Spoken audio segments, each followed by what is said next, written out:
वसईत रस्त्यावर फिरणाऱ्या बेवारस म्हशींनी चांगलाच हौदोस घातलाय। या म्हशींनी शेतकऱ्यांच्या शेतामध्ये घुसून भाजीपाल्यांचं आणि फळभाज्यांचं मोठ्या प्रमाणावर नुकसान केले आहे। ही दृश्य आहेत वसईच्या पश्चिम पट्ट्यातली गिरीश सालोली गावातली।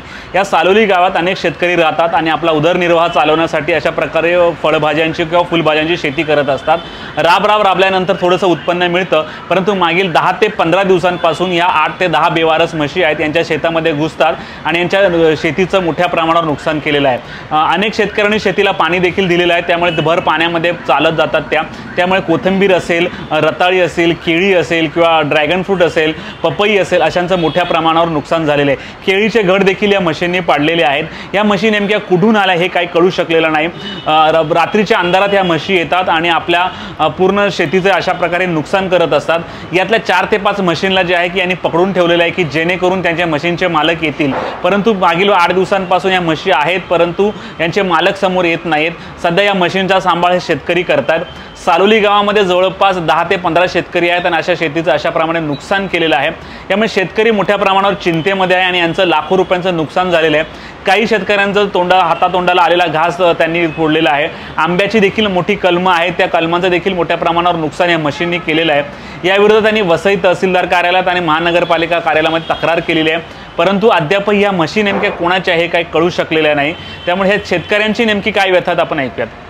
सालोली गिरीश क्षेत्रातील स्थानिक शेतकरी असून आम्ही इथे कांदा, मिरची, नवलकोल, भाजीपाला, कोथिंबीर, फ्लावर, भेंडा अशी लागवड करत असतो।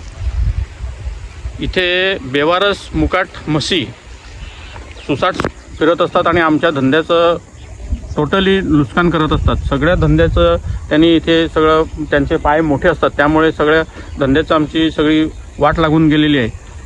आमच्या ह्या 50 शेतकऱ्यांच्या जीवावर जवळ आमची 500 लोकांचा उदरनिर्वाह होत असतो आणि आमच्यावर डिपेंड जवळजवळ 400 मजूर पोटं भरत असतात। असं असताना आम्ही पोलीस स्टेशनला अर्ज दिलेला आहे, तहसीलदारांना सुद्धा आज त्याची पोच आम्ही दिलेली आहे आणि ह्याच्यावर ॲक्शन होऊन।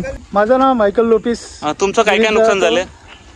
मी सध्या ते कांद्याचं बी तयार करायला लावलेलं आहे। त्या कांद्याच्या बियामध्ये सगळं म्हशी येऊन लोळून टाकल्यात आणि कोथिंबीर आणि रताळी त्याच्यामध्ये पण सगळं म्हशीने सब तुडवून टाकल्यामुळे अक्षरशः मी जेव्हा येथे आलो तर रडलो मी येथे, पण त्याला पोलीस स्टेशनला कंप्लेंट करून त्या दखल का घेतली त्या लोकांनी आमच्यावर, तर पुढे आता काहीतरी व्हावं म्हणून प्रयत्न करा। मी विल्यम आल्मेडा, वासळीचा माजी उपसरपंच। आमच्या शेतीवर आम्ही भातशेती कापल्यानंतर आम्ही बागायती धंदा करतो।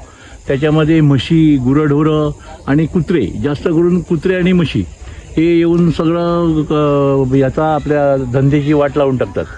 तर त्याच्यावर सरकारने काहीतरी योग्य ती कारवाई करावी।